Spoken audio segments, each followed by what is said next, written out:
In a sleepy little town where the days passed slowly and the breeze carried the scent of wet earth and old books, lived a boy named Khan.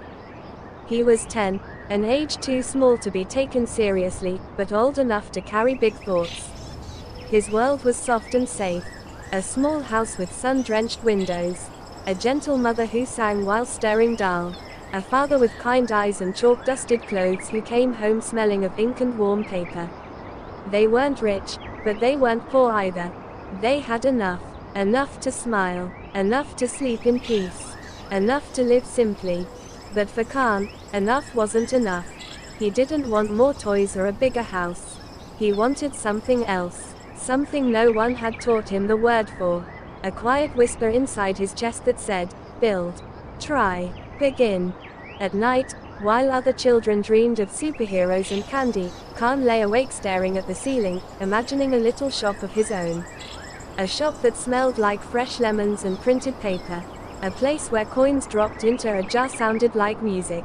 But as soon as he thought about doing it for real, fear would creep in, gentle and cold. What if they laugh? What if they say I'm showing off? What if I look stupid? He would pull his blanket up to his chin and whisper to himself, you're just a kid. Kids don't do business. Still, the thoughts wouldn't leave him.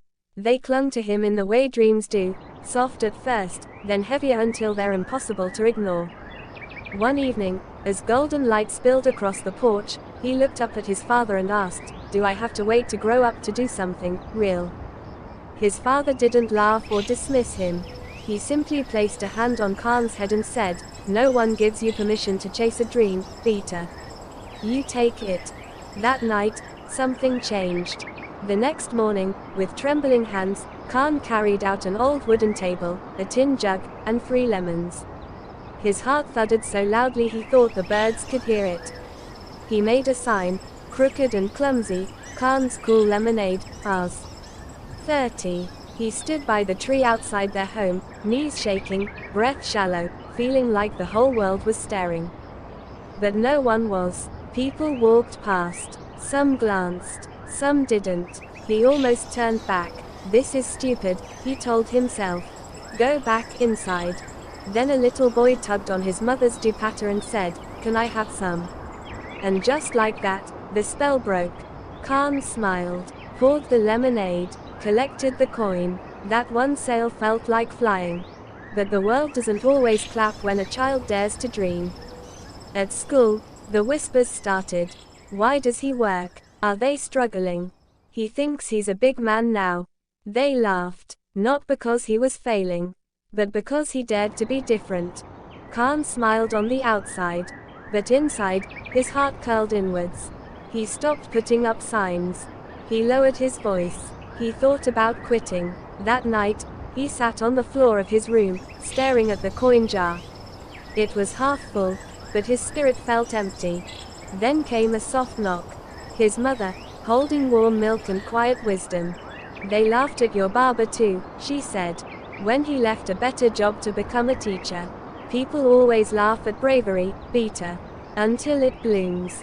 She handed him a folded note. It read, you're not too young. You're just early. Khan pressed the note against his chest. And the next morning, he set up again. And again the next week. And the next. Slowly, things changed. A neighbor offered him her cookie recipe. A cousin asked if he could make bookmarks for her books. A friend who once teased him now helped him paint signs. The business grew, but more than that, Khan grew. He began to see the romance in routine. The poetry of counting coins by candlelight. The magic in customers returning just because they liked his smile. He didn't just sell lemonade anymore, he sold belief. The belief that a kid could do something real. By the time he was 13, Khan had an online store where he sold hand-drawn cards and crafts. At 14, he hosted a mini workshop for neighborhood kids on how to start your first stall. He didn't wear a suit. He didn't speak like a businessman.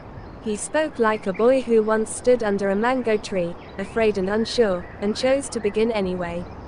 One day, standing on stage at a school, he looked at a room full of children, kids who spent their evenings on screens, scrolling through other people's dreams, and he said, don't wait to be older.